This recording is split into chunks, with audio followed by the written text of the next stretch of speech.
Sometimes we hear that the term business intelligence is an oxymoron, but there's a lot of great business intelligence going on in SharePoint Online.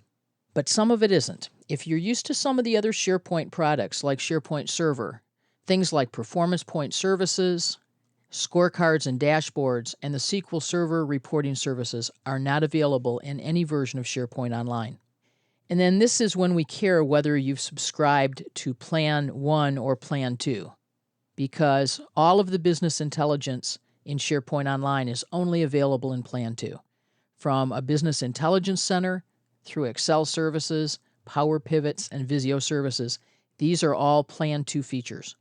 So one of the easiest ways to tell what plan you have, if you haven't figured it out by now, is to actually go to the site templates, and if there's a Business Intelligence Center there, you have Plan 2.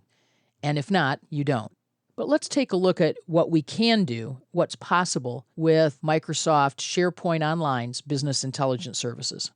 First, let's start with Excel services, because what they allow us to do is publish portions of a workbook in a browser. We can publish the whole workbook, but we can also publish just a chart or a table, a pivot table, or a pivot chart report that we created in Excel 2013. All of these different portions of workbooks can be published, and that gives us an alternative to saving an entire workbook. We don't need to simply share the whole workbook on a site. We can actually save the workbook in a location where only a small number of us can even see it. But then we can publish out parts of this workbook. So we don't have a need to hide worksheets. We don't have a need to redact confidential portions of a workbook. We can simply use Excel services to determine what other people can see. So Excel services aren't about the collaboration features of SharePoint and Excel that we are used to seeing. They're almost the opposite of that.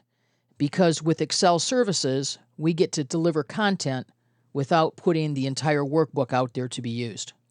Another way to think about Excel services is they allow us to focus a user on the parts of a workbook that we would like them to have access to.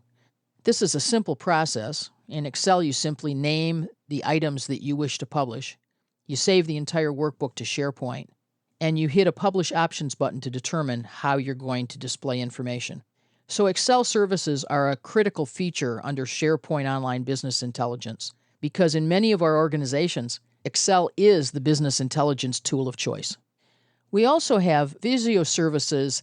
In this version is the first version that allows users to add comments to drawings when they look at them online.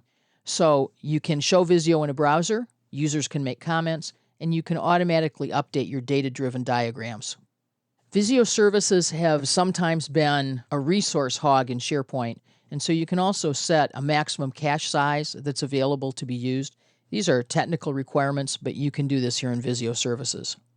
And finally, the Business Intelligence Center itself, this new site, has a redesigned look and feel from earlier versions of SharePoint Online and a great new template. So it provides one-stop shopping for your business intelligence for Excel services, and it provides a site that will allow you to organize your business intelligence reports. These are all high-end features, even though they're not available in both SharePoint Online plans. If you have Plan 2, there's a lot you can do with business intelligence here in SharePoint Online.